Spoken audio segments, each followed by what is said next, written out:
Does anyone here remember when this country was an economic powerhouse? Mm-hmm.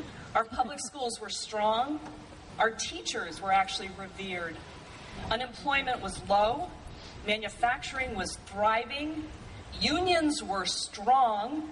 And people made enough money to put a roof over their heads, cars in their driveways, and even earn interest in a savings account so they could send their kids to college. Those were the days when the tax rate was higher and everyone was proud to pay their fair share, even the wealthy. But at the heart of it all was a very strong middle class. But then something started to change. We started hearing that taxes were bad, that government was evil, and unions, well, they're just not good for anyone.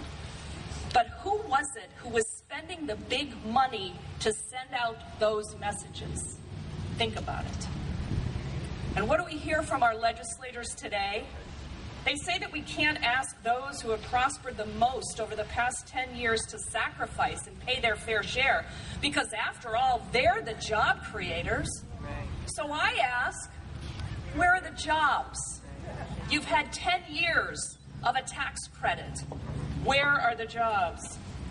We hear from our legislators that the right to work means that no one should have the right to collectively bargain for the common good of all workers. But who funded their campaigns and why? Show me one right-to-work state that creates jobs and pays its workers a living wage. I ask you, show me one. Anyone? Anyone? No. Okay. We hear from our current majority in Concord that we need to carry guns. We need to cut the minimum wage. We need to abolish the Department of Education, repeal the marriage equality law, nullify and ignore our Supreme Court. Those are the people who waive the Constitution but apparently have not read it. They want to create a state militia. Are you kidding me? Are you kidding me? You said you would go to Concord to create jobs. So I ask the majority in Concord, where are the jobs? We are told that times are tough and we need to cut spending to improve our economy. So I ask the majority in Concord, why did you pass a budget that lost the state of New Hampshire thousands of jobs?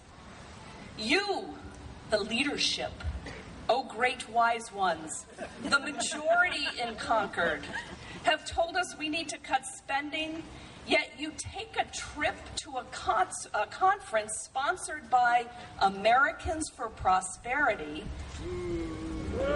Yes. Karl Rove, Koch brothers, anyone? Yeah. And you learn how to use their pre-written, ultra-right-wing legislation, and you bring that legislation back to New Hampshire. And who paid for this trip? We did. We did. Yeah, the taxpayers of New Hampshire. And what legislation did you, this majority in Concord, bring back from this little paid trip for us? Anyone remember Let's Repeal RGGI, the Regional Greenhouse Gas Initiative? Well, we're smarter than you think, oh leaders in Concord, because we know that by repealing RGGI, the state of New Hampshire and the taxpayers of New Hampshire end up losing money.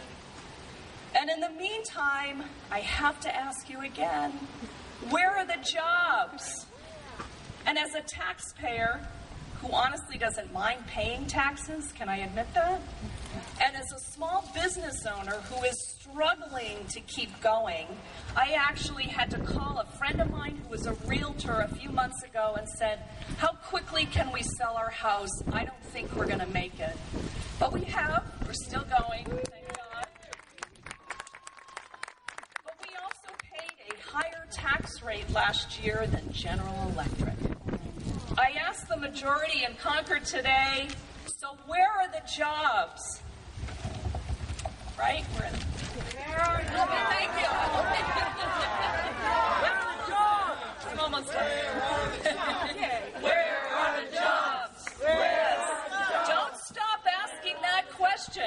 And if you feel as I do, then do something. Stay engaged. Continue to support our families, our workers, our unions, our teachers, our firefighters. Support Occupy Wall Street and take back Main Street.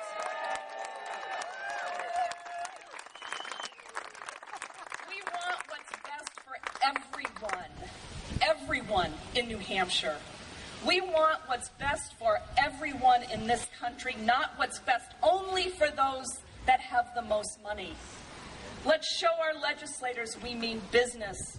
We will not back down. We are not going away. We are unified. And yes, Judy, we are organized. Yeah.